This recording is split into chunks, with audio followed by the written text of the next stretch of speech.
Hello, जय मसीह। कैसे हैं सब लोग? अब हम प्रार्थना करते हैं। Hallelujah hallelujah hallelujah. धन्यवाद धन्यवाद धन्यवाद धन्यवाद धन्यवाद प्रवेश पिता परमेश्वर, धन्यवाद प्रवेश, धन्यवाद पवित्र आत्मा, धन्यवाद। Hallelujah hallelujah. धन्यवाद प्रवेश। मैं सुंदर समय के लिए मैं प्रार्थना करना चाहती हूँ प्रभु।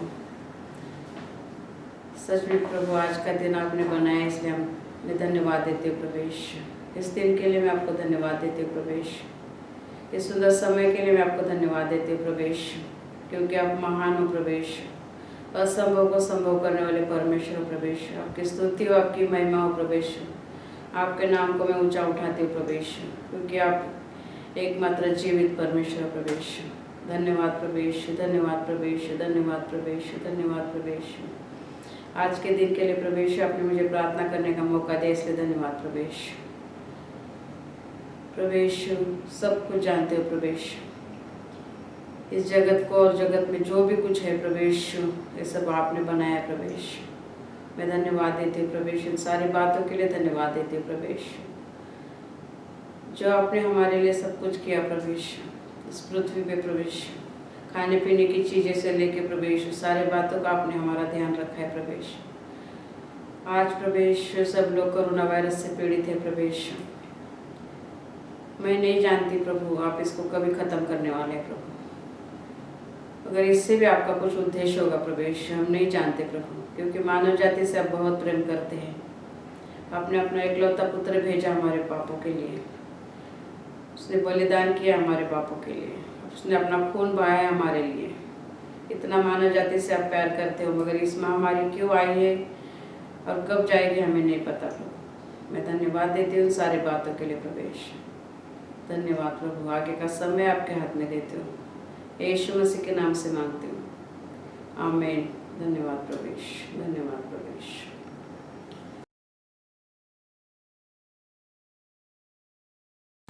आओ, जय मसीह सबके लिए। आओ हम भजन संहिता पढ़ते हैं, 100 का 1 से 5 तक वचन। ये सारे पृथ्वी के लोग यहोवा का जय जयकार करो, आनंद से यहोवा से आराधना करो, जय जयकार के साथ उसके सम्मुख आओ। निश्चय जानो कि यहोवा ही परमेश्वर है और उसी ने हमको बनाया और हम उसी के हैं। हम उसकी प्रजा और उसकी चराई के भेड़े हैं। उसके फाटकों को धन्यवाद और उसके आंगनों को स्तुति करते हुए प्रवेश करो। उसका धन्यवाद करो और उसके नाम को धन्य कहो, क्योंकि यहोवा भला है। उसकी करुणा सदा के लिए है और उसकी सच्चाई पीढ़ी न पीढ़ी तक बना रहती है, आमीन।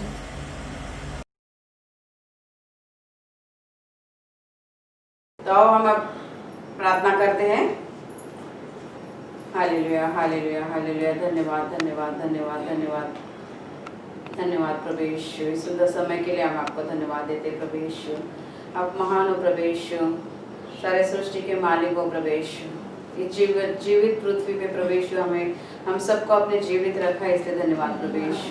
मैं धन्यवाद देती हूँ प्रवेश आज के दिन के लिए प्रवेश।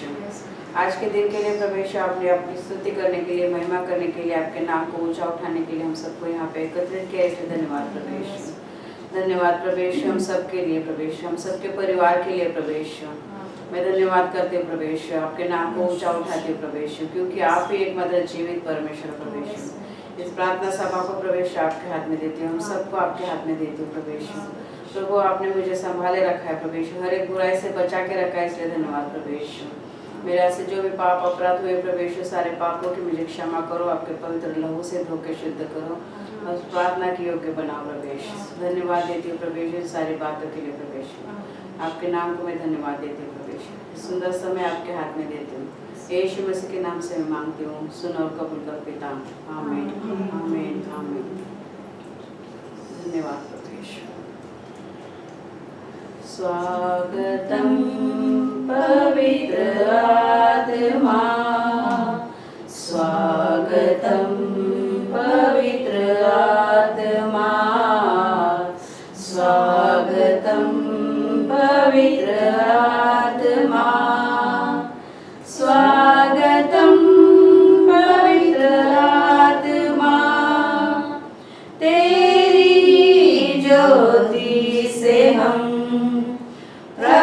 प्रकाशमान हो जाते हैं तेरी ज्योति से हम प्रकाशमान हो जाते हैं स्वागतम पवित्र आत्मा स्वागतम पवित्र आत्मा स्वागतम पवित्र आत्मा स्वागतम पवित्र आत्मा तेरी सामर्थ से हम प्रभु की सेवा करते हैं तेरी सामर्थ से हम प्रभु की सेवा करते हैं स्वागतम पवित्र आत्मा स्वागतम पवित्र आत्मा स्वागतम पवित्र आत्मा स्वागतम पवित्र आत्मा स्वागतम पवित्र आत्मा स्वागतम पवित्र आत्मा हालेलुया हालेलुया हालेलुया धन्यवाद धन्यवाद धन्यवाद धन्यवाद धन्यवाद धन्यवाद धन्यवाद प्रभु धन्यवाद प्रभु पवित्र आत्मा भाव नए सामर्थ से हम सबको अभिषेक धन्यवाद प्रभु धन्यवाद धन्यवाद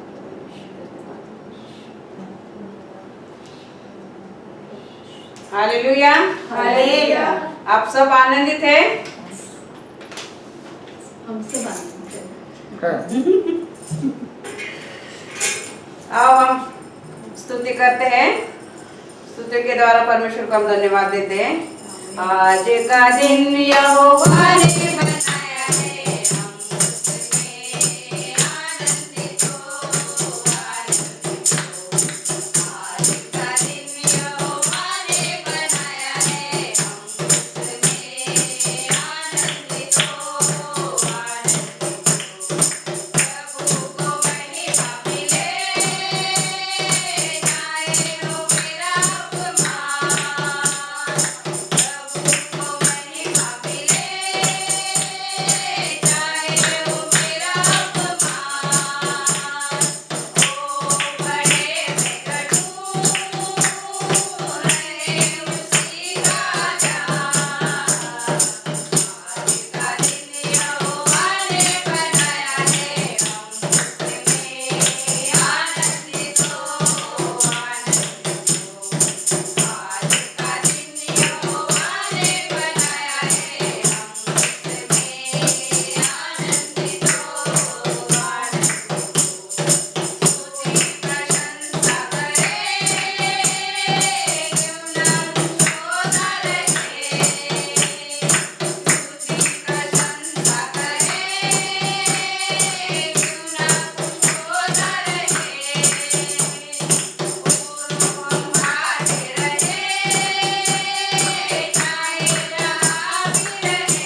आमीन हालेलुया। आज का दिन स्तुति आराधना का हो या स्वतंत्रता दिवस हो, सब सारे दिन प्रभु यीशु ने बनाए हैं। आमीन। तो प्रभु को धन्यवाद देते हैं और अगला गाना भी गाते हैं।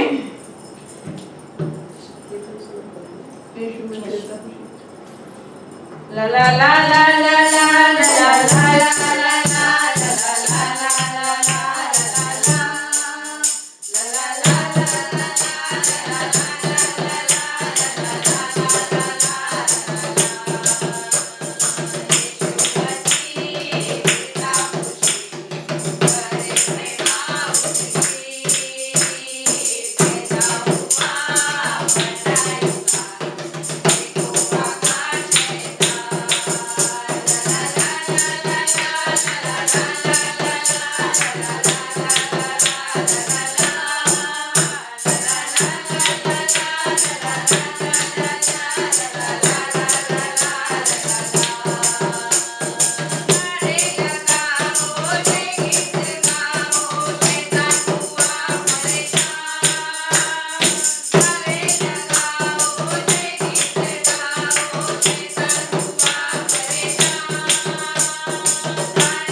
आमीन हालेलुया। हालेलुया।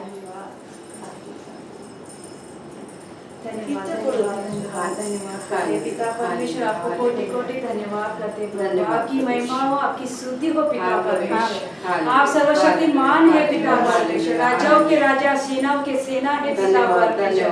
आपको धन्यवाद देते, धन्यवाद देते, धन्यवाद। आज के सुंदर दिन के लिए आपको धन्यवाद देते पिता परमेश्वर। आपके आशीष हो, आपकी महिमा हो पिता परमेश्वर। प्रभु ये महामारी जो फैल रही है प्रभु, उसके लिए धन्यवाद देते पिता परमेश्वर। जल्द से जल्द ये निकालते यीशु मसीह के नाम से पिता परमेश्वर। आप निकाला करके मैं धन्यवाद देती पिता परमेश्वर, धन्यवाद देते राजा, धन्यवाद। तेरी स्तुति करते, तेरी महिमा करते हैं राजा। हे पिता, हे सर्वशक्तिमान, हे प्रभु, हमारी विनती सुन ले, हमारी प्रार्थना को तू स्वीकार कर, आशीष कर प्रभु। ये भारत देश को तेरे हाथों में सौंपते, सारे देश को तेरे हाथों में सौंपते, सारे भाई बहन, सारे बच्चे लोग आपके हाथ में सौंपते प्रभु। सबको तो आशीष कर, ब्लेस कर, और आपके पवित्र लहू से शुद्ध कर और प्रार्थना कर उनको योग्य बना पिता परमेश्वर, ताकि सब आपके सामने झुके, आपसे विनती करे, आपसे प्रार्थना करे, आप सब आपके पापों के क्षमा मांगे आपके सामने। हे पिता, हमारी विनती सुन ले, हमारी पुकार सुन ले पिता, आशीष कर, ब्लेस कर मेरे पिता। हे पिता, हे दया के पिता, हे सागर के पिता, हमारी विनती सुन ले प्रभु, आशीष कर प्रभु, ब्लेस कर प्रभु, सबको तो आशीष कर इसी वक्त पिता परमेश्वर। जो महामारी फैली है प्रभु सारे देशों में, उन सबको तेरे पवित्र लहू से शुद्ध कर इसी वक्त पिता परमेश्वर। तू आशीष कर प्रभु, जो बीमार लोग हैं प्रभु, उन सबको चंगाई कर पिता, यीशु मसीह के नाम से पिता परमेश्वर। सबको चंगाई दे पिता, आपने सबको चंगाई दी, आपके पवित्र लहू से सबको कवर किया करके धन्यवाद देते, धन्यवाद देते, धन्यवाद देते पिता परमेश्वर। आशीष कर, ब्लेस कर मेरे पिता। Thank you Jesus, thank you Lord, thank you father. Hallelujah. आओ मिलके हम स्तुति करेंगे, यीशु का गुणगान करेंगे। आओ मिलके हम स्तुति करेंगे, यीशु का गुणगान करेंगे। आओ मिलके हम स्तुति करेंगे, यीशु का गुणगान करेंगे। ओ हे राजा, ओ मसीहा, मेरे जीवन का सहारा। ओ हे राजा, ओ मसीहा, मेरे जीवन का सहारा।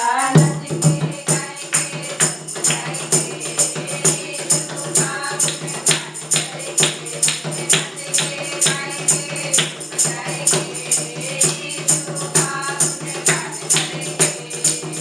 ओ हे प्रेमी, जीवन दाता, मेरे जीवन का उजियाला। ओ हे प्रेमी, जीवन दाता, मेरे जीवन का उजियाला। नच के गाएंगे, बजाएंगे, यीशु का गुणगान करेंगे। नच के गाएंगे, बजाएंगे, यीशु का गुणगान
स्तुति करेंगे, किसका गुणगान हालेलुया, आमीन। आमीन। जय मसीह। आओ हम प्रार्थना करते हैं अपने भारत देश के लिए, जहाँ हम हांगकांग में रहते हैं वो देश के लिए, और सारे जो भी ऑनलाइन देख रहे भाई बहन हैं उनके लिए भी मैं प्रार्थना करना चाहती हूँ। धन्यवाद धन्यवाद धन्यवाद प्रभु यीशु, धन्यवाद इस सुंदर समय के लिए मैं आपको धन्यवाद देती हूँ प्रभु यीशु। सचमुच प्रभु यीशु उस भारत देश को आपके हाथ में देती हूँ प्रभु। उस भारत देश में रहने वाले सारे लोगों को आपके हाथ में देती हूँ। उस भारत देश को चलाने वाले जो भी प्रभु यीशु मंत्री, जो भी लीडर है, उन सबको आपके हाथ में देती हूँ प्रभु यीशु।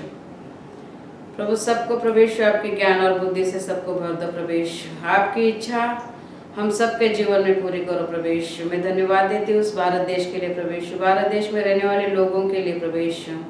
उस भारत देश में प्रभु यीशु कोरोना वायरस जो भी फैला हुआ है प्रभु यीशु, उन सब लोगों को प्रभु यीशु आपके हाथ में देती हूँ।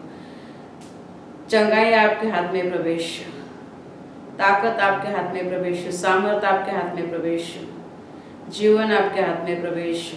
उस भारत देश में प्रभु यीशु कोरोना वायरस के लोगों को सबको प्रभु यीशु आपके हाथ में देते प्रभु यीशु। सबको अपने चंगाई दी इसलिए धन्यवाद प्रभु यीशु। और उनको सब कुछ संभालने वाले लोग हैं प्रभु यीशु, जो डॉक्टर है प्रभु यीशु, जो नर्स है, जो कर्मचारी है, खाना बनाने वाले, सफाई वाले, जो भी है प्रभु यीशु सेवा में लगे, उन सबको प्रभु यीशु आपके हाथ में देती हूँ। और सारे आसपास के देशों को प्रभु यीशु आपके हाथ में देती हूँ प्रभु। इस जग और जग में सब कुछ आपने बनाया है प्रभु यीशु। जितने भी कोरोना वायरस से पीड़ित लोग हैं प्रभु यीशु, उन सबको प्रभु यीशु आपकी चंगाई दो प्रभु यीशु। आत्मिक ज्ञान और आत्मिक बुद्धि दो प्रभु यीशु। सबको बता दो कि कोरोना वायरस का क्यों आया है और कब जाने वाला है, ये सबको बता दो प्रभु यीशु, क्योंकि आप एकमात्र परमेश्वर हो प्रभु यीशु की इसको खत्म करोगे। मैं धन्यवाद करती प्रभु यीशु। ये हांगकांग देश के लिए प्रभु यीशु मैं धन्यवाद करती हूँ, जो हांगकांग देश में मुझे आपने रखा है प्रभु यीशु। इस सेवा का मौका दे इसलिए धन्यवाद प्रभु यीशु। मुझे और सारे लोगों को प्रभु यीशु आपके हाथ में देती हूँ। हमारे सबके एम्प्लॉयर को प्रभु यीशु आपके हाथ में देती हूँ। हमारी रोजी रोटी सबके आपके हाथ में देती हूँ प्रभु यीशु। मैं धन्यवाद करती हूँ प्रभु यीशु। कलीसिया के सारे बहनों को, सारे लोगों को आपके हाथ में देती हूँ। हिंदी और अंग्रेजी सभा को भी प्रभु यीशु आपके हाथ में देती हूँ। सारे सदस्य को आपके हाथ में देती हूँ प्रभु यीशु, क्योंकि सब कुछ आपके पास है प्रभु यीशु। सब कुछ आपसे शुरू होता है, आप में खत्म होता है प्रभु यीशु।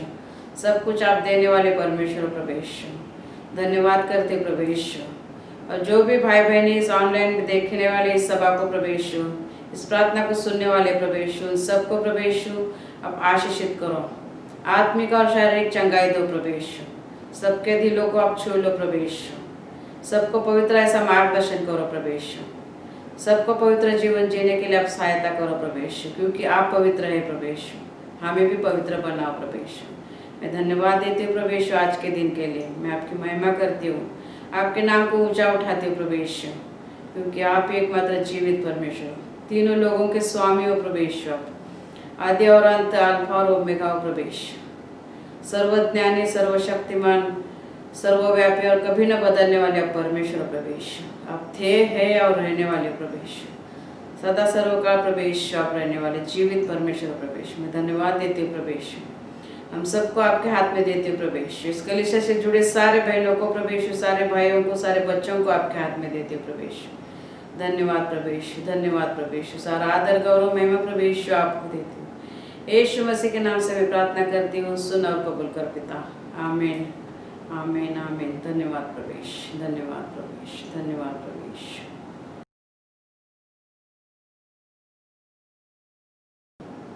जय मसीह सबके लिए, प्रेज द लॉर्ड। सब लोग कैसे हैं? अब हम वचन में चलते हैं। उससे पहले मैं प्रार्थना करना चाहती हूँ। धन्यवाद धन्यवाद धन्यवाद धन्यवाद धन्यवाद प्रभु यीशु, धन्यवाद प्रभु यीशु, धन्यवाद। आप धन्यवाद किए हो कि परमेश्वर प्रभु यीशु, आप जीवित हो प्रभु यीशु। सुंदर समय के लिए प्रभु यीशु आप मुझे वचन बताने के लिए ताकत दो, सामर्थ दो, बुद्धि दो और ज्ञान दो प्रभु यीशु। प्रभु यीशु आपने मुझे संभाल के रखा है अभी तक, इसलिए धन्यवाद प्रभु यीशु। आपके राह पे चलने के लिए मुझे तैयार किया, इसलिए धन्यवाद प्रभु यीशु। मेरा से जो भी पाप अपराध हुए प्रभु यीशु, उन सारे पापों की मुझे क्षमा करो। आपके पवित्र लहू से मुझे धो के शुद्ध करो और इस वचन बताने की योग्य से मुझे बनाओ प्रभु यीशु। आपके ज्ञान और बुद्धि से मुझे भर दो। पवित्र आत्मा आप मुझे मार्गदर्शन करो, पवित्र आत्मा आप मुझे सहायता करो। धन्यवाद प्रभेश, धन्यवाद प्रभेश, धन्यवाद प्रभेश, धन्यवाद प्रभेश, धन्यवाद प्रभु। यीशु मसीह के नाम से मांगती हूँ, आमीन। धन्यवाद प्रभेश। जय मसीह। सब लोग कैसे हैं? अब हम वचन में जाते हैं। बाइबल आज हमें क्या सिखाती है देखते हैं। बाइबल के वचन के द्वारा आज हम सीखते हैं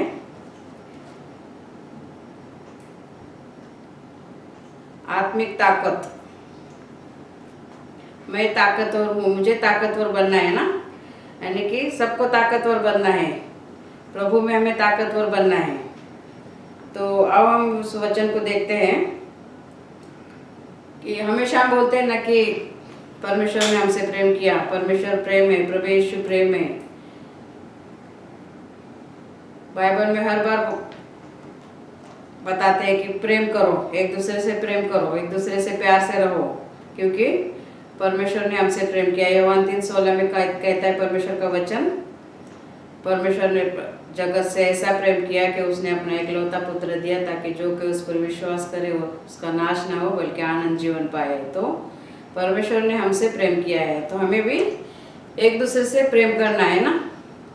एक दूसरे से जब तक हम प्रेम से रहेंगे नहीं तब तक प्रभु में न कलीसिया बढ़ेगी ना हमारी आत्मिक ताकत बढ़ेगी। तो हमें क्या करना है? हमेशा प्रेम से रहना है, क्योंकि परमेश्वर ही प्रेम है। तो हम वचन देखते हैं पहले कुरिन्थियों का 13वां अध्याय, उसका 1 से 9 तक हम वचन देखेंगे। यदि मैं मनुष्य और स्वर्गदूतों की बोलियां बोलूं और प्रेम न रखूं तो मैं ठनठनाता हुआ पीतल और झनझनाती हुई झांझ हूं। और यदि मैं भविष्यवाणी कर सकूं और सब भेदों और सब प्रकार के ज्ञान को समझूं और मुझे यह तक पूरा विश्वास है कि मैं पहाड़ों को हटा दूं, परंतु प्रेम न रखूं तो मैं कुछ भी नहीं। तो परमेश्वर का वचन ही प्रेम है। हमारे अंदर परमेश्वर का प्रेम होना जरूरी है, तभी परमेश्वर का प्रेम हमारे अंदर आएगा, तभी हमारे जड़ें मजबूत होगी। तो तीसरा वचन कहता है, 13वां अध्याय का तीसरा वचन, यदि मैं अपनी संपूर्ण संपत्ति कंगालों को खिला दूं या अपनी देह जलाने के लिए दूं और प्रेम न रखूं तो मुझे कुछ भी लाभ नहीं है। तो हर बात में हमें प्रेम ही सिखाता है परमेश्वर, एक दूसरे से प्रेम करो। तो प्रेम कैसा होता है? देखो प्रेम कैसा होता है, कैसा होना चाहिए हमारे अंदर। प्रेम धीरजवंत है, प्रेम कृपालु है, प्रेम डाह नहीं करता, प्रेम अपनी बड़ाई नहीं करता और फूलता नहीं, वह अनरीति नहीं कर चलता, वह अपनी भलाई नहीं चाहता, झुंझलाता नहीं, बुरा नहीं मानता, कुकर्म से आनंदित नहीं होता परंतु सत्य से आनंदित होता है।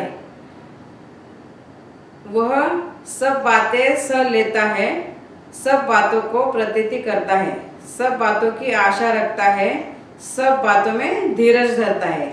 देखो प्रेम कैसा होता है। अगर हमारे अंदर परमेश्वर का प्रेम है तो हम धीरजवंत होंगे, यानी कि धीरजवंत मतलब सामने वाला हमें कितना भी गुस्सा करे या कुछ बोले तो तुरंत हमारा जवाब नहीं होना चाहिए, क्योंकि परमेश्वर ने कहा है प्रेम धीरजवंत है। अगर हमारे अंदर परमेश्वर का प्रेम है तो हम जरूर धीरजवंत होंगे। परमेश्वर का वचन हमारे अंदर कार्य करने को होना मांगता है, यानी कि हम बहुत सारा वचन सुनते हैं मगर कुछ कार्य में नहीं लाते हैं, तो उस वचन का कोई मतलब ही नहीं होता है।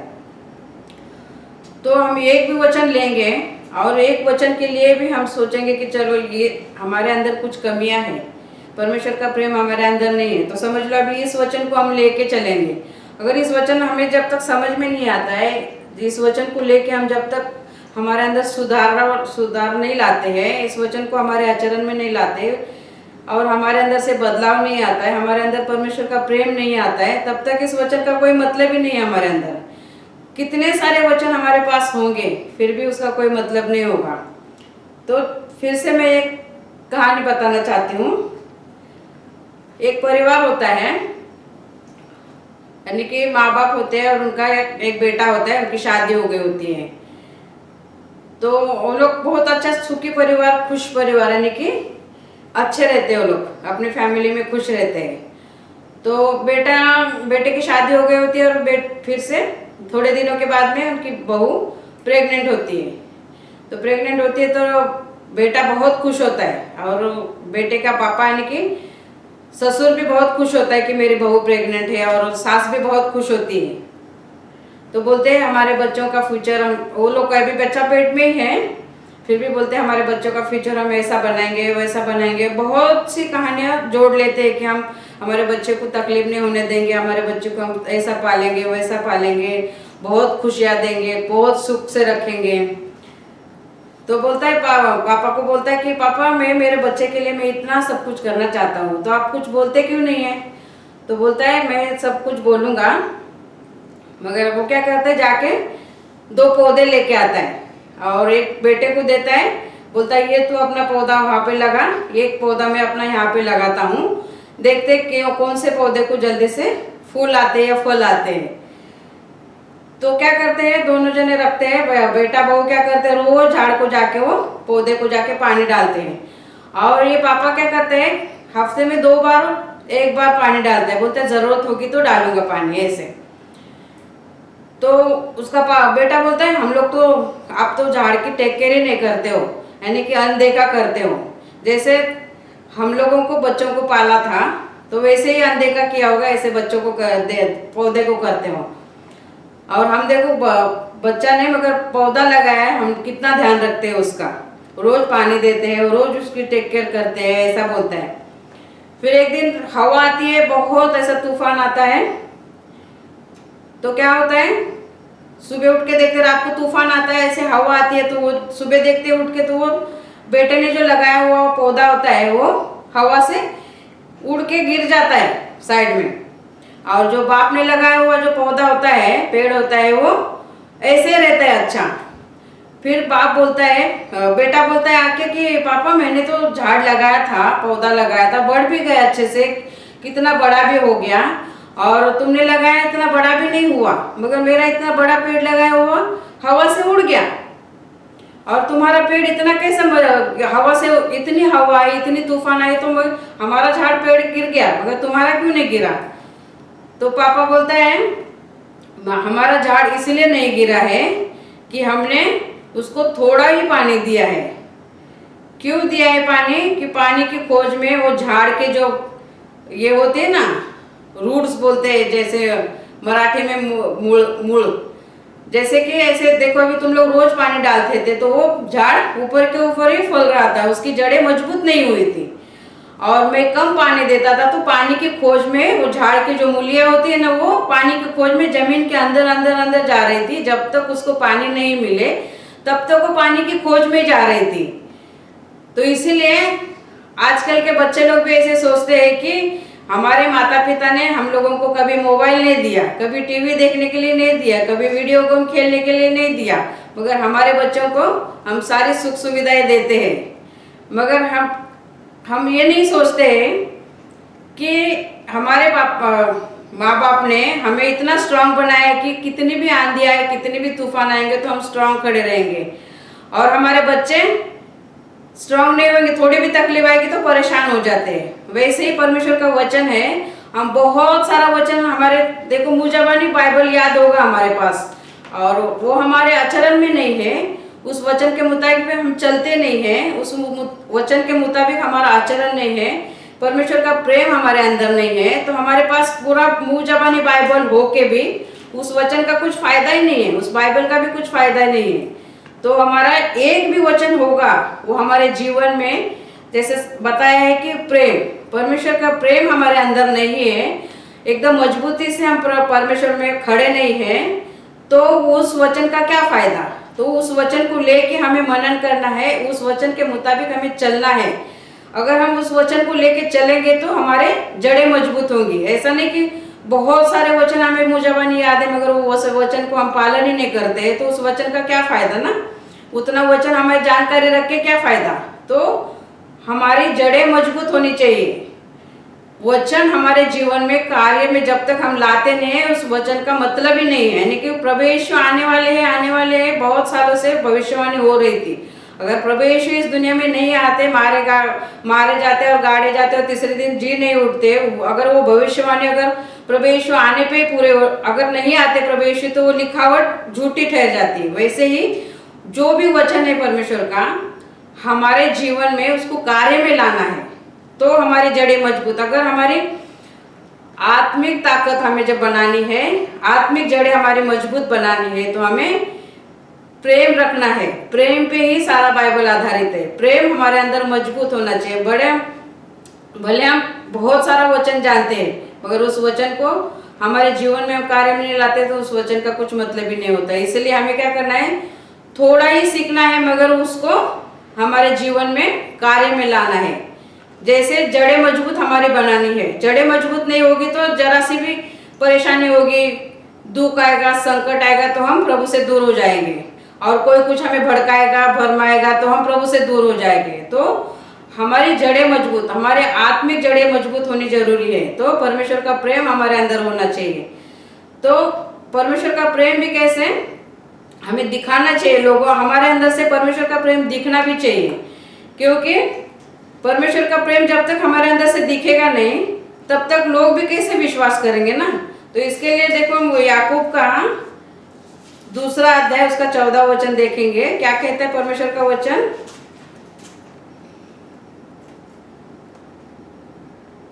हे मेरे भाइयों, यदि कोई कहे कि मुझे विश्वास है पर कर्म न करता हो तो इससे क्या लाभ? क्या ऐसा विश्वास भी कभी उद्धार कर सकता है? यदि कोई भाई बहन नंगे उगड़े हैं और उन्हें प्रतिदिन भोजन की घटी है और तुम में से कोई उससे कुशल से जाओ और तुम गर्म रहो परंतु तृप्त रहो, पर जो वस्तुएं देह के लिए आवश्यक है वह उन्हें न दे तो क्या लाभ? वैसे ही विश्वास भी यदि कर्म सहित न हो तो अपने स्वभाव में मरा हुआ है। यानी कि हमारे अंदर से कर्म, यानी कि परमेश्वर ने हमसे प्रेम किया है तो हमारे अंदर से भी प्रेम दूसरे के लिए होना चाहिए।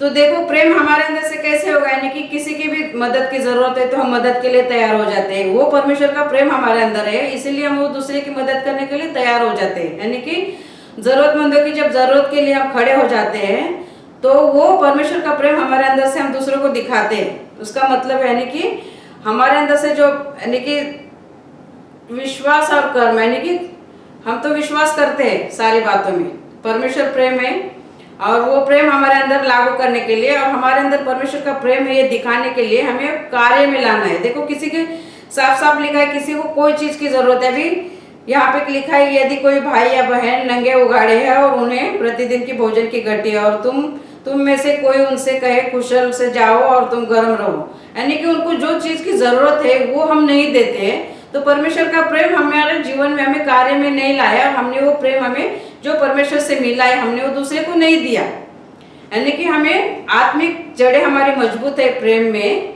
हम आत्मिकता में हम मजबूत है और परमेश्वर का प्रेम हमारे अंदर है तो हमें वो प्रेम दूसरे को देना है। यानी कि जैसे हम कर्म दिखाएंगे तो हमारे अंदर से तभी ही परमेश्वर का प्रेम दिखाई देगा। यानी कि हर एक जरूरतमंदों की जब हम जरूरत पूरी करेंगे, भले वो कुछ भी हो, उसका रिश्ता हमारे साथ कैसे हो, परमेश्वर के साथ कैसे हो हमें पता नहीं है, मगर सचमुच उसको जरूरत है कोई चीज की और वो चीज आज देखो उसको खाने की जरूरत है और उसको बोलेंगे, हम सिर्फ बोलेंगे हाँ ठीक है बेचारा भूखा है, ठीक है जाओ शांति से सो जा। उसको खाना खाने की जरूरत है और वो भूखा है और हम उसको दे नहीं रहे हैं तो क्या मतलब है? हमारा प्रेम ऐसा दिखावे वाला प्रेम है ना, सहानुभूति देने वाला प्रेम है, बस इससे और कुछ नहीं है। इसीलिए हमें क्या करना है, हमारा जो परमेश्वर ने जो प्रेम हमें दिया है वो प्रेम हमें दूसरे को देना है तो हमें कर्म भी करना है। कर्म के बिना हमारा प्रेम भी अधूरा है, विश्वास भी अधूरा है। जो प्रभु यीशु मरे वो हम विश्वास करते हैं, हमारे पापों के लिए प्रभु यीशु आए, प्रभु यीशु हमारे ऊपर प्रेम करते हैं, ये हम विश्वास सिर्फ करते हैं मगर हम कर्म में नहीं लाते हैं तो कोई भी यानी कि हमारे जीवन में वो वचन का कोई लाभ नहीं है। तो हम आत्मिक हमारी ताकत है, आत्मिकता में हम मजबूत है, तो हमारे अंदर से परमेश्वर का प्रेम दूसरों के लिए दिखाई देना चाहिए। हम हमेशा बोलते हैं ना, यूहन्ना का देखो, यूहन्ना का पहला यूहन्ना 4 अध्याय का 19 वचन कहता है ना, हम हमेशा सुनते हैं ना, हम हमेशा बोलते रहते हैं कि हम इसलिए प्रेम करते हैं कि पहले उसने हमसे प्रेम किया। यदि कोई कहे मैं परमेश्वर से प्रेम करता हूँ और अपने भाई से बैर रखे तो वह झूठा है, क्योंकि जो अपने भाई से जिसे उसने देखा है प्रेम नहीं रखता, तो वह अपने परमेश्वर से जिसे उसने देखा नहीं प्रेम कैसे रख सकता है। यानी कि परमेश्वर को किसी ने नहीं देखा है। और हम हमेशा बोलते हैं कि ये वचन को हम पूरा ध्यान में रखते हैं कि देखो हम सामने हैं मगर हमसे कोई प्यासे नहीं रहता है। मगर जो हमने पहले कोरिन्थियों का 13वें अध्याय में हमने क्या पढ़ा, पहले कोरिन्थियों 13वां अध्याय का, उसमें क्या पढ़ा हमने, यदि मैं मनुष्य और स्वर्गदूतों की बोलूं और प्रेम न रखूं, यानी कि हमारे आचरण में भी प्रेम है क्या, हमारे अंदर से दूसरे के लिए प्रेम है क्या, दूसरों की हम सुन लेते हैं क्या। क्या कहता है 4था वचन, 13वें अध्याय का 4था वचन, प्रेम धीरजवंत है, प्रेम कृपालु है, ये हमारे अंदर है क्या। हम सिर्फ यही देखते हैं कि जो परमेश्वर को नहीं देखा है उसको कैसे प्रेम कर सकते, सामने दिखने वाले भाई को हम प्रेम नहीं करते। मगर जब भी हम सोचते हैं तो ये वचन को भी ध्यान में रख के हमें सोचना है, क्योंकि प्रेम धीरजवंत है, कृपालु है, प्रेम डाह नहीं करता मतलब जलन नहीं रखता है किसी से, क्योंकि हमारे अंदर प्रेम है। सामने वाला भले कैसे भी हो, हमें उसको प्रेम से ही बोलना है, क्योंकि सामने वाले का स्वभाव वैसे ही है, मगर हमारा स्वभाव उसके लिए हमें बदलना नहीं है। तो प्रेम डाह नहीं करता, प्रेम अपनी बड़ाई नहीं करता।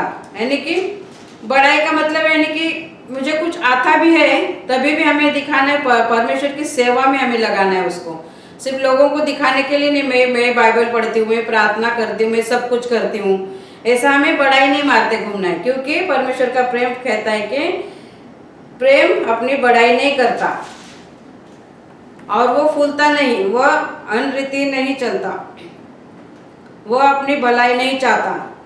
क्या कहता है, सब लोग अपनी अपनी भलाई चाहते हैं कि मैं ऐसा करूं, मैं वैसा करूं, मैं ये करता हूं, मैं वो करता हूं, सब ऐसा ही करते हैं और फूलता नहीं, प्रेम फूलता नहीं। यानी कि कोई भी गुस्सा आता है तो हम तुरंत गुस्सा हो जाते हैं और गुस्से से हम फूलते हैं, तो हम बोलते हैं कि अभी हम इससे बातें नहीं करेंगे, अभी हमें इससे रिश्ता ही नहीं रखना है, क्योंकि इसने मेरे लिए कुछ ही नहीं, मेरे को ध्यान ही नहीं दिया, मेरे को अनसुना किया, ऐसा बोलते हैं। मगर हमारे अंदर अगर परमेश्वर का प्रेम है तो हम धीरजवंत होंगे, क्योंकि हमें कोई प्रेम करे ना करे, हमें सेवा करना है उस परमेश्वर की। उस परमेश्वर का प्रेम पाने के लिए हमें भी एक दूसरे से प्रेम करना है, क्योंकि परमेश्वर ने साफ साफ कहा है कि तुम अपने पड़ोसी से प्रेम करो, क्योंकि ये असंभव बात है। इसीलिए परमेश्वर ने बाइबल के द्वारा हमें बताई है कि हम कभी किसी पड़ोसी से प्रेम नहीं रख सकते। इसीलिए परमेश्वर ने हमें कहा है कि मैं प्रेम हूं और तुम्हें भी प्रेम से रहना है। तो ये बात हमें ध्यान में रखेंगे तो ही हम पहले यूहन्ना का 4 अध्याय और 19 से लेके 21 तक वचन जो है वो हमारे जीवन में सचमुच कार्य में होगा, क्योंकि जो परमेश्वर को हमने नहीं देखा है उससे हम प्रेम करते हैं, सामने देखे हुए भाई से हम प्रेम नहीं करते। इसका मतलब है हमें धीरजवंत हमारा प्रेम होगा, प्रेम हमारे बड़ाई नहीं करेगा। शुरू से पढ़ते हैं, देखो एक बार, यदि मैं मनुष्य और स्वर्गदूतों की बोलियां बोलूं और प्रेम न रखूं तो मैं ठनठनाता हुआ पीतल और झंझनाती हुई झांझ। ठनठनाता हुआ पीतल यानी कि हम बजाते हैं वही उतना ही बजता है, उसके बाद में कुछ उसकी आवाज नहीं, कोई साउंड नहीं। और झंझनाती हुई झांझ भी हम बजाते हैं तब उसका यानी कि उसका कोई अस्तित्व नहीं है। वैसा ही होगा, हम दिखावे का प्रेम नहीं करना है हमें। जो सच्चा प्रेम परमेश्वर ने हमसे किया है वही सच्चा प्रेम हमें अपने सामने दिखने वाले भाई बहनों से करना है। कब होगा ये? जब एक वचन को लेकर हम चलेंगे, हमारे जड़ें मजबूत प्रभु में करेंगे, परमेश्वर का सच्चा प्रेम हमारे अंदर बनाए रखेंगे, तभी जो परमेश्वर को हमने नहीं देखा है उससे प्रेम करते हैं, वैसा ही प्रेम हम सामने दिखने वाले भाई बहनों से भी करेंगे। तो हमेशा हमें ध्यान रखना है कि पहले कुरिन्थियों का 13वां अध्याय हमें पढ़ना है और बाद में हमें हमारा प्रेम सिद्ध करना है कि 1 यूहन्ना 4 अध्याय 19 से लेके 21 तक का वचन फिर लागू होता है उसको। नहीं तो हम लोग हमेशा 4 अध्याय पहले यूहन्ना का 4 अध्याय 19 से लेके 21 तक का ही वचन हम ध्यान में रखते हैं, मगर पहले कुरिन्थियों का 13वां अध्याय में क्या लिखा है वो नहीं ध्यान में रखते हम लोग। वो पढ़ते हैं मगर उसको अनसुना अनदेखा करते हैं और सिर्फ परमेश्वर को कौन देखा है, किसने देखा है उसको प्रेम करते हैं और सामने देखने वाले को प्रेम नहीं करते। ये हम दूसरे पे हम ब्लेम लगाते हैं, यानी कि मराठी में हम बोलने जाएंगे तो दूसरे पे हम लोग दोष लगाते हैं ना, हिंदी में बोलने जाए तो दूसरे को हम दोष लगाते हैं। मगर हमारे अंदर अगर प्रेम होगा तो हम दूसरे को दोष लगाएंगे ही नहीं, क्योंकि प्रभु ने देखो हमारे पास, हम प्रभु में आने से पहले अनगिनत पापों से घिरे हुए थे, अनगिनत। जैसे हम बोलते हैं ना, वो गाना गाते हैं, मेरी सूरत बिगड़ी थी मेरा दिल था खाली, तूने सींचा था खून से ताकि आई हरियाली, क्यों ना बोलूं मैं फिर मैं तेरी जय जयकार, जय जयकार, तूने मेरे लिए क्या कुछ न किया। देखो ऐसा, मेरी सूरत बिगड़ी थी मेरा दिल था खाली। प्रभु में आने से पहले हम क्या थे, कुछ भी नहीं थे, मगर उसने हमें यहाँ तक पहुँचाया है उसके प्रेम के द्वारा। तो उस प्रेम को हमारे अंदर रखना चाहिए। तो कभी भी ध्यान में रखते हुए बोलना है कि जो नहीं देखे परमेश्वर को तुम प्यार करते हो, सामने देखने वाले भाई को प्रेम नहीं करते हो, तो उससे वो वचन तुम दूसरे को बोलने के पहले हमें पहले कुरिन्थियों का 13वां अध्याय और 1 से लेकर 7 तक पहले पढ़ना है, बाद में उस वचन को दूसरे को हमें देना है। क्योंकि परमेश्वर का प्रेम हमारे अंदर होगा अगर है तो उस वचन को हम दूसरे को बोलेंगे ही नहीं, क्योंकि वो वचन हमारे अंदर होगा तो हमारे अंदर भाई के लिए बहन के लिए प्रेम होगा। और जब भाई के लिए बहन के लिए प्रेम होगा तो जरूर सचमुच है कि वो प्रभु से प्रेम करेगा, क्योंकि प्रभु को किसी ने देखा ही नहीं है। सचमुच है, प्रभु को किसी ने नहीं देखा है। प्रभु प्रभु करते बैठेंगे और सच्चा प्यार जो परमेश्वर ने हमें दिया है वो उसका प्रेम का हम आदर नहीं करेंगे, प्रेम में हमारे जड़ें मजबूत नहीं करेंगे, तो हमारा बाइबल पूरा मुँह जबानी याद भी होगा तभी भी उसका कोई मतलब नहीं है। सारा वचन में कोई बोलता ना, हाँ मुझे तो सब वचन पता है। अरे सब वचन पता है मगर वो प्रेम के मुताबिक क्यों नहीं चलता है, दूसरे पे दोष क्यों लगाता है, दूसरे के छोटी छोटी बातों में गलतियां क्यों निकालता है, छोटी छोटी बातों में गुस्सा क्यों होता है। परमेश्वर का प्रेम हमारे अंदर है तो साफ साफ लिखा है, प्रेम धीरजवंत है, प्रेम कृपालु है, प्रेम डार नहीं करता, प्रेम अपनी बड़ाई नहीं करता। अपनी बड़ाई मारने में बिजी नहीं रहने का है, क्योंकि बड़ाई मारने से परमेश्वर का प्रेम हमारे अंदर आएगा नहीं, उल्टा हमारे अंदर से और घमंड आते जाएंगे और घमंड आते जाएंगे और प्रभु से हम दूर होते जाएंगे, दूर होते जाएंगे। और जैसे वो पौधा लगाया था ना, पूरा रोज पानी देते थे वो लोग, जैसे पूरा वचन हमें पता है, रोज हम वचन पढ़ रहे हैं, हमारे अंदर वचन बहुत है। जैसे वो झाड़ को पानी रोज दे रहे थे, बहुत सारा उसको पानी था, मगर उसकी जड़ें मजबूत नहीं, क्योंकि उसको जरूरत की चीजें वहीं पे मिल रही थी, तो उसने मजबूत होना जरूरी नहीं समझा। वैसे हमें नहीं बनना है। जैसे बाप ने झाड़ लगाया था, उसकी जड़ें कैसे गई जमीन में पानी ढूंढने के लिए, वैसे हमें बाइबल में जाना है। परमेश्वर का प्रेम कहाँ से हमें मिलेगा, कैसे मिलेगा, परमेश्वर का प्रेम पाने के लिए मैं क्या करूं, परमेश्वर ने जो प्रेम मुझे दिया है उसको दूसरे में बांटने के लिए मैं क्या करूं, कैसे करूं। मेरे को बदलाव चाहिए।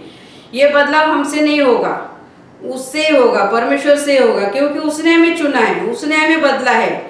उसकी चॉइस है कि उसने हमें बनाया है, अपने प्रतिमा में बनाया है उसने, तो जरूर हमें बदलेगा ना। मगर हमें बदलने के लिए उसके पास आना है, उसका सच्चा प्रेम जानने के लिए उसके पास हमें आना है। हमारा दिल जब हम खाली करेंगे सारे गलत फहमी से, तभी उसका सच्चा प्रेम हमारे अंदर रहेगा ना। क्योंकि अपने हाथ में बहुत सारा कुछ है और उसको अब हम खाली नहीं करेंगे तो दूसरा हमारे हाथ में आएगा कैसे।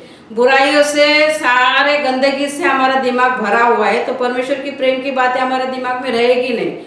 तो इसलिए हमें पहले हमें अपने आप को हमें खाली करना है, पूरी तरह से खाली करना है, पूरी तरह से एकदम खाली करना है, ताकि परमेश्वर का प्रेम हमारे अंदर बसे। और हमारे अंदर ऐसा बसना चाहिए, परमेश्वर का प्रेम हमारे रोम रोम में होना चाहिए, क्योंकि परमेश्वर ने वैसा खून बहा है हमारे लिए, उसने अपना प्रेम दिखाया अपना खून बहा के। वो निष्पाप था, निष्कलंक था, मगर उसने हमारे लिए सहा। कितनी दर्दनाक मौत सही हमारे पापों के लिए, उसको बोलते हैं प्रेम। वैसा प्रेम हमारे अंदर है क्या, हमें देखना चाहिए। तो कभी भी जो भी बोलेगा कि परमेश्वर से प्रेम करता है, सामने दिखने वाले भाई से नहीं प्रेम करता है, तो उसको सचमुच पहले कोरिन्थियों का 3 अध्याय और 1 से लेकर 7 तक वचन उसको जरूर पढ़ लेना चाहिए। जब तक समझ में नहीं आता है 7 से 70 बार पढ़ लेना चाहिए, और अपने आप को वैसा बनाने के बाद में वो पहले यूहन्ना का 4 अध्याय 19 से लेकर 21 तक का वचन फिर लागू होता है। ठीक है, समझ गए आप लोग सब लोग? तो परमेश्वर का प्रेम क्या कहता है?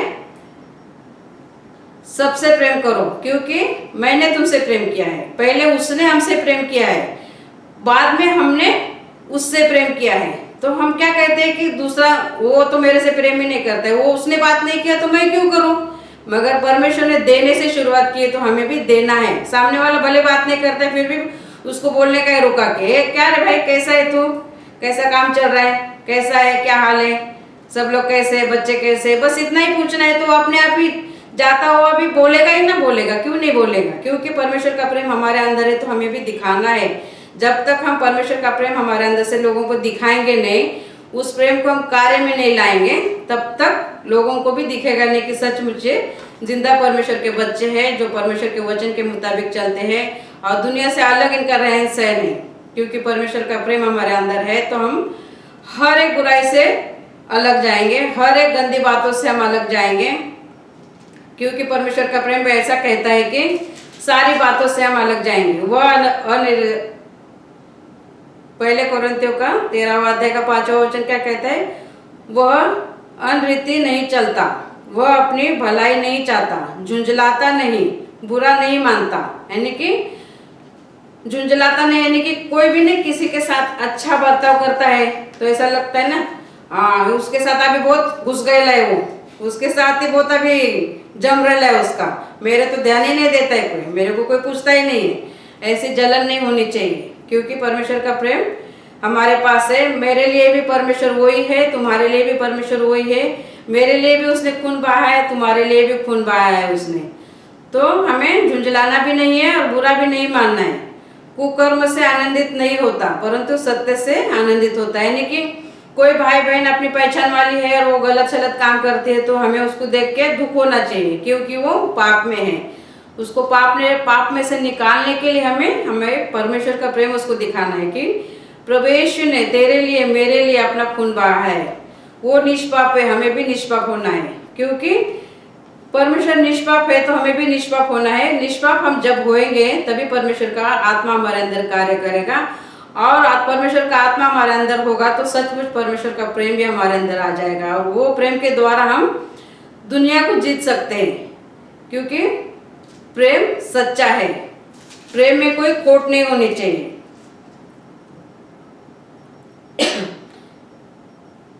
पहले कोरिन्थियों का 13वां अध्याय 2वां वचन क्या कहता है? और यदि मैं भविष्यवाणी कर सकूं और सब भेदों और सब प्रकार के ज्ञान को समझूं, और मुझे यह पूरा विश्वास हो कि मैं पहाड़ों को हटा दूं, परंतु प्रेम न रखूं तो मैं कुछ भी नहीं हूं। यानी कि कितनी भी ताकत हमारे अंदर आने दो, कितना भी पैसा हमारे पास आने दो, मगर हमारे पास परमेश्वर का प्रेम नहीं है, तो वो चीज को कोई भी मतलब नहीं है, कोई भी जरूरत नहीं हमारे जीवन में। क्योंकि हमारे पास परमेश्वर का प्रेम नहीं है। क्योंकि हम परमेश्वर के मार्ग पे चलते हैं, हम विश्वासु कहलाते हैं, और हम बोलते हैं ना कि हम चर्च जाते हैं, हम प्रार्थना करते हैं, हम बहुत बाइबल पढ़ते हैं, मगर हमारे पास परमेश्वर का प्रेम नहीं है, तो वो सब कुछ बातें व्यर्थ है। तो क्या करना है? आज से हमें परमेश्वर के प्रेम में बने रहना है, हमारे जड़ें मजबूत बननी है। जब तक हमें परमेश्वर की गहराई, वचन की गहराई तक हम नहीं जाते हैं, तब तक हमें वचन को पढ़ना है। तो सब जन ध्यान में रखना, आज मैं बात फिर से बता रही हूँ कि हम परमेश्वर को नहीं देखे हैं, उस परमेश्वर से प्रेम करते हैं, सामने देखने वाले भाई से हम प्रेम नहीं करते। अगर हम दूसरे को ये वचन बोलते हैं तो उससे पहले हमें ये वचन को देखना है। पहले कुरिन्थियों का 13वां अध्याय और 1 से लेके 7 तक वचन हमें पहले पढ़ना है, बाद में इस वचन को दूसरे को देना है हमें। समझ में आया? अगर नहीं समझ में आया तो लिख लेना इस वचन को और बाद में आप लोग पढ़ लेना, ठीक है? तो परमेश्वर का वचन जो कहता है हमें करना है, क्योंकि उसी के लिए परमेश्वर ने हमें चुना है।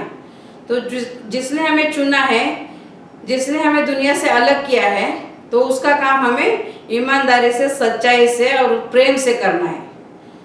तो सब लोग जान लो कि परमेश्वर प्रेम है और हमें भी एक दूसरे से प्रेम से रहना है। और प्रेम हमारे अंदर एक आत्मिक ताकत है, और हमें सचमुच हमारे आत्मिक ताकत क्या होनी चाहिए? परमेश्वर का प्रेम। हमारे अंदर से परमेश्वर का प्रेम जब निकलेगा तभी दुनिया को दिखेगा कि सचमुच प्रभु यीशु एक जिंदा परमेश्वर है और ये उसको मानते हैं, जीवित परमेश्वर को। ये दुनिया से इनका रहन सहन भी अलग है, रहने का तौर तरीका, बात करने का तौर तरीका भी अलग है, और एक दूसरे को देने लेने के लिए भी परमेश्वर ने इनको सिखाया है। तो हमारे अंदर से परमेश्वर का प्रेम हमेशा दूसरे को दिखना चाहिए। तो परमेश्वर को वचन, परमेश्वर का प्रेम दिखने के लिए हमें क्या करना है? बाइबल पढ़ना है। बाइबल के वचन के अनुसार ही हमारा जीवन चलना चाहिए, क्योंकि सारी बातें जो कुछ भी है हमारे जीवन के लिए, जो अच्छी बातें हैं, सब कुछ इसमें लिखी हुई है। और हमारे अंदर से बुराइयों को भी निकालने के लिए भी सारी वचन इसके अंदर है। तो हम हमारे मर्जी से कुछ भी नहीं कर सकते। जो भी कुछ करना है हमारा जीवन बाइबल पर आधारित रखना चाहिए, क्योंकि ये एक ही ऐसी किताब है जो सच्चाई के मार्ग पे हमें चलाती है। दुनिया में देखो बहुत सारी किताबें हैं, बहुत सारी किताबें। अभी इंडिया में हम देखते हैं लोग रामायण महाभारत उतने ही लोग पढ़ते हैं, भारतीय लोग अपने अपने देशों के ना उतने ही लोग भाषा की किताबें पढ़ते हैं। मगर बाइबल ऐसी किताब है जो पूरे वर्ल्ड में चलती है, पूरे वर्ल्ड के लोग इसको पढ़ते हैं। तो है ना सबसे महान ये किताब। तो इसका हमारा जीवन इस बाइबल पे आधारित होना चाहिए, क्योंकि पवित्र बाइबल है। पवित्र जीवन जीने के लिए हमारे पास प्रेम होना चाहिए। तो प्रेम हमारे अंदर होगा तो हमारी जड़ें भी जरूर मजबूत होगी और आत्मिक ताकत हमें मिलेगी, और सारे बुराई पे विजय पाने के लिए हमें हमारे पास प्रेम भी होगा। आमीन। जय मसीह सबके लिए। सब ऑनलाइन भाई बहन देखने वाले इस वचन को जरूर अपने ध्यान में लेना। इस वचन को दोबारा पढ़ना, दोबारा समझ में नहीं आया तो तीसरी बार भी पढ़ना। जब तक इस वचन को हम समझते नहीं है तब तक हमें पढ़ते रहना है, क्योंकि मनन करेंगे जितना इस वचन को, वैसे वैसे परमेश्वर का ज्ञान हमारे अंदर आता रहेगा, परमेश्वर का प्रेम भी हमारे अंदर आता रहेगा। बाय। जय मसीह सबके लिए। आओ हम प्रार्थना करते इस वचन के लिए। धन्यवाद धन्यवाद धन्यवाद धन्यवाद धन्यवाद प्रभु यीशु। सचमुच प्रभु इस वचन को बताने के लिए आपने मुझे सहायता की, मदद की, मार्गदर्शन किया, इसलिए धन्यवाद प्रभु यीशु।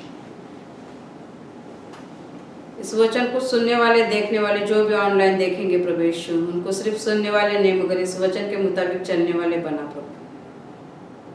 मैं धन्यवाद करती हूँ प्रभु यीशु इस वचन के लिए। प्रभु यीशु इस वचन के द्वारा प्रभु यीशु आपने मुझे आशीषित किया और सुनने वाले को भी आप आशीषित करेंगे, ऐसा मैं विश्वास करती हूँ प्रभु। मैं धन्यवाद करती हूँ प्रभु यीशु। जितने जन देख रहेंगे प्रभु यीशु इस ऑनलाइन में प्रभु, उन सबको आप आशीषित करना, परमेश्वर का प्रेम उनके अंदर देना प्रभु, क्योंकि आप प्रेम हो प्रभु यीशु। आपने हमसे प्रेम किया है, मुझसे प्रेम किया है, इस जगत से प्रेम किया है प्रभु यीशु। सचमुच प्रभु यीशु आपने इतना प्रेम किया है प्रभु यीशु, क्योंकि जो भी जरूरत की चीजें है प्रभु यीशु इस दुनिया में पहले आपने बनाई प्रभु, और फिर मानव जाति को बनाया प्रभु यीशु। आप पहले मानव जाति को बनाते तो ये सारी चीजें बनाने तक मानव जाति भूखा रहता, प्यासा रहता प्रभु यीशु। सचमुच प्रभु यीशु हमारा कितना ध्यान रखते हुए प्रभु यीशु सृष्टि की उत्पत्ति आपने की, सारी चीजों को पहले बनाया जो हमारे सुख सुविधा के लिए चाहिए होती है, और फिर मनुष्य को बनाया प्रभु। इतना प्रेम तो कोई नहीं कर सकता है प्रभु, सिर्फ आप कर सकते हैं। और वही प्रेम प्रभु मैं आप में, मुझ में चाहती हूँ, आप मुझे बनाओ। सचमुच प्रभु यीशु मैं धन्यवाद करते प्रभु यीशु, धन्यवाद करते प्रभु यीशु। इस वचन के द्वारा प्रभु सबको आप आशीषित करो, सबको आशीषित करो प्रभु। धन्यवाद प्रभु, धन्यवाद प्रभु। यीशु मसीह के नाम से मैं प्रार्थना करती हूँ, सुन और कबूल कर पिता। आमीन आमीन आमीन। धन्यवाद प्रभु यीशु।